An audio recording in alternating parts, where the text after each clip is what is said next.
ginormous. Look at the size of that thing. It's ginormous. It's Big Brutus.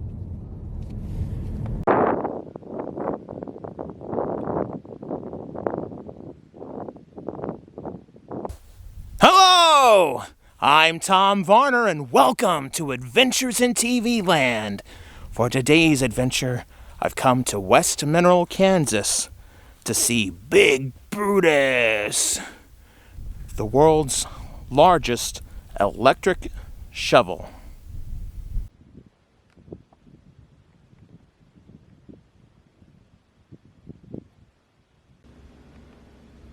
This is the front of the Museum and Visitor Center. Here are the admission prices. $8 for adults, $7.50 for seniors, $5 for children, and those 5 and under are free. And they are open 9 to 4. I'm not for sure if right now during these times if that's 7 days a week or not, but it's quite an extensive museum.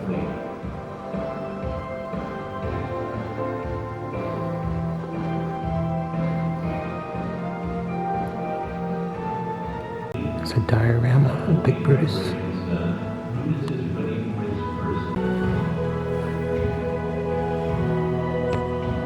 Various coal mining equipment and memorabilia.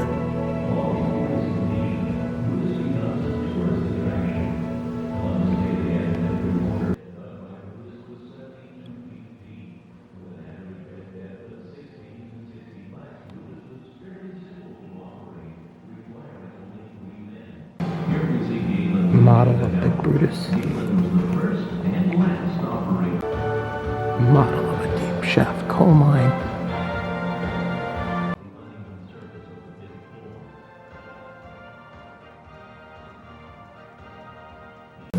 I don't know why, but that little figure is fascinating. A couple of old miner helmets. Autographed picture of Loretta Lynn, the coal miner's daughter.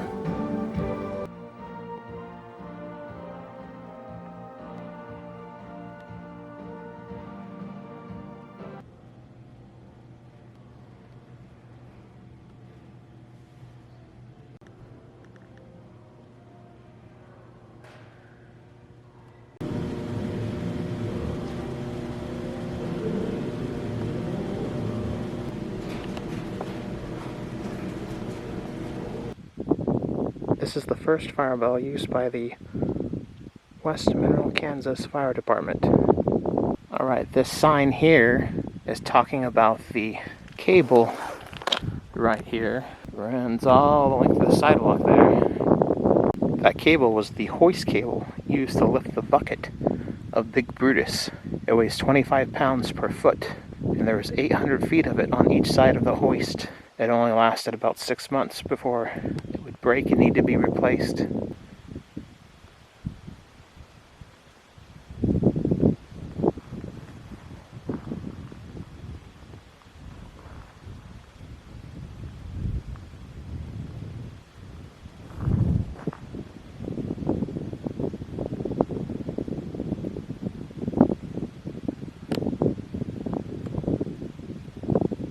There it is, Big Brutus, the largest electric shovel in the world.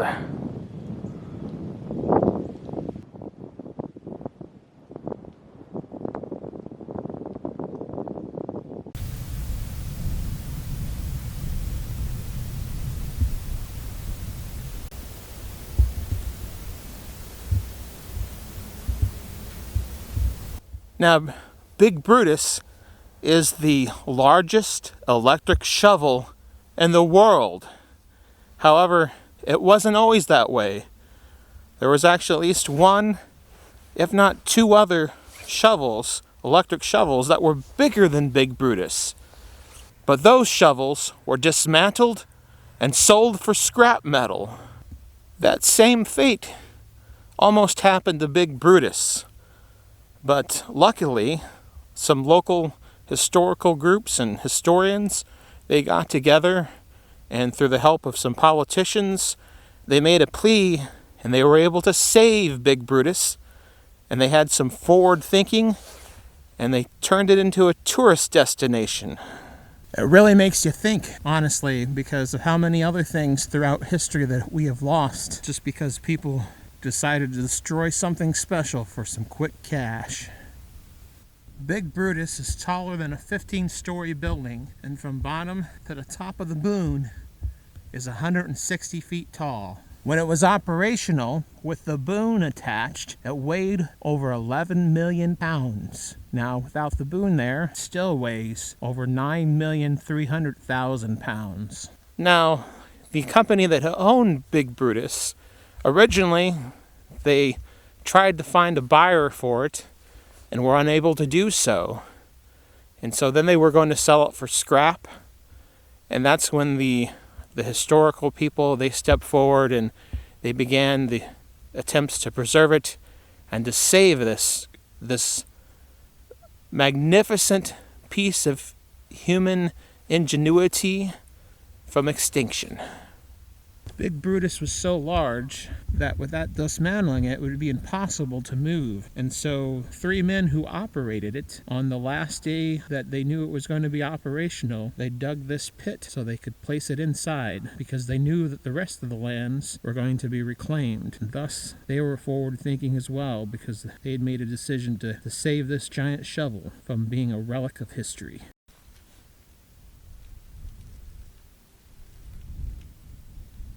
I'm standing inside the shovel of Big Brutus!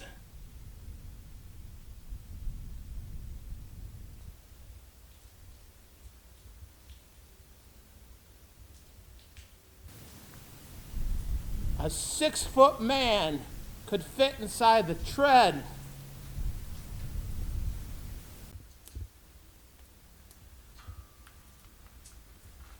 Here is a first look of a view beneath Big Brutus.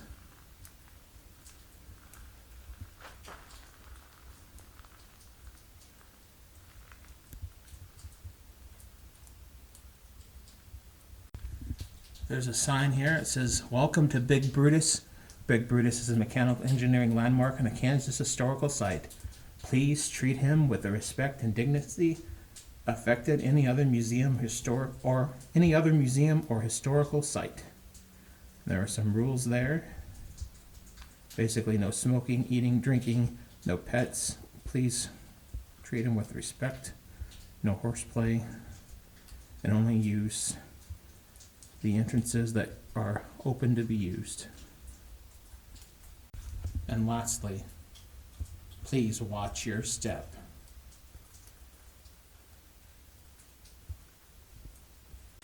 Now, actually, when I said tread, I guess it was actually, this would be a track or a crawler.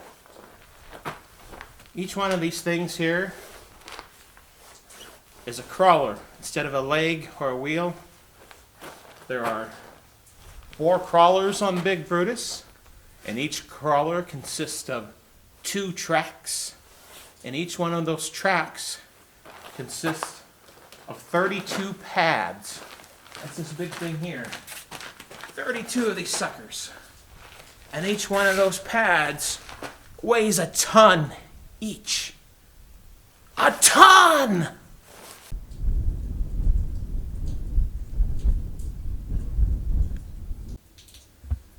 As massive as Big Brutus is, it actually only took 3 people to work on him.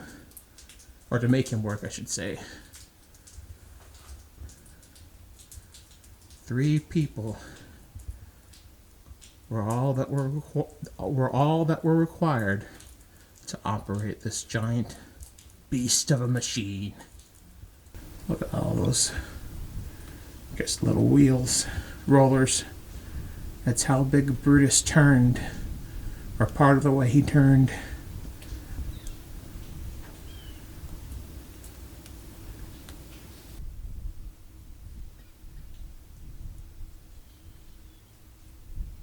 We are now inside Big Brutus. We're inside the belly of the beast.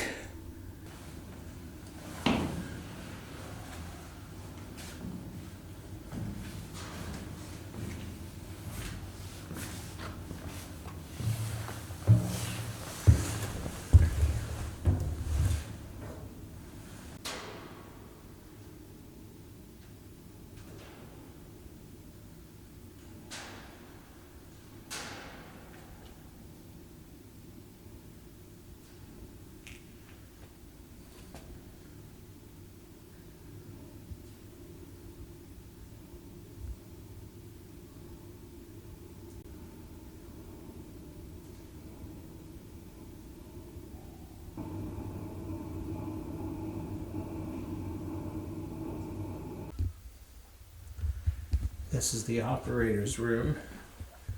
He would control the bucket and also the direction that Big Brutus turned. This was the only spot in the entire machine that was air conditioned. Even Fred Flintstone didn't have it that cushy.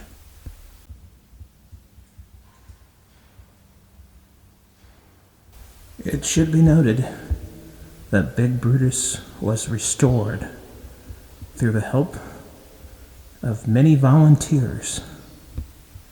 That's right, it was an all-volunteer effort.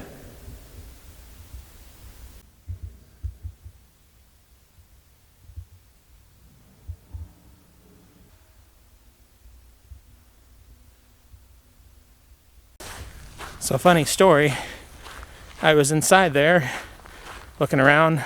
It's about 20 minutes to closing, and all the lights went out. And so I started, and the exit way was locked. So I started making my way back through. Turns out to be the maintenance man came. He didn't realize anyone was in there. Then he heard some noises, and so then he realized someone was there. But I almost got locked in. Big Brutus.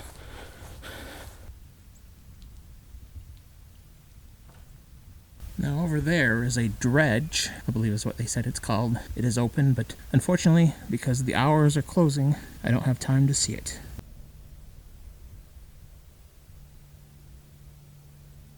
This is a pretty fascinating attraction.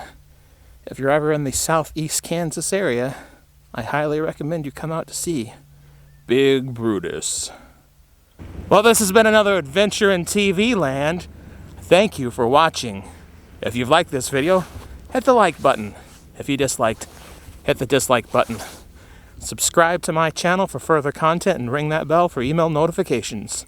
And if there's someplace that you would like to see me visit, leave a comment in the comment section. Until next time, that's a wrap!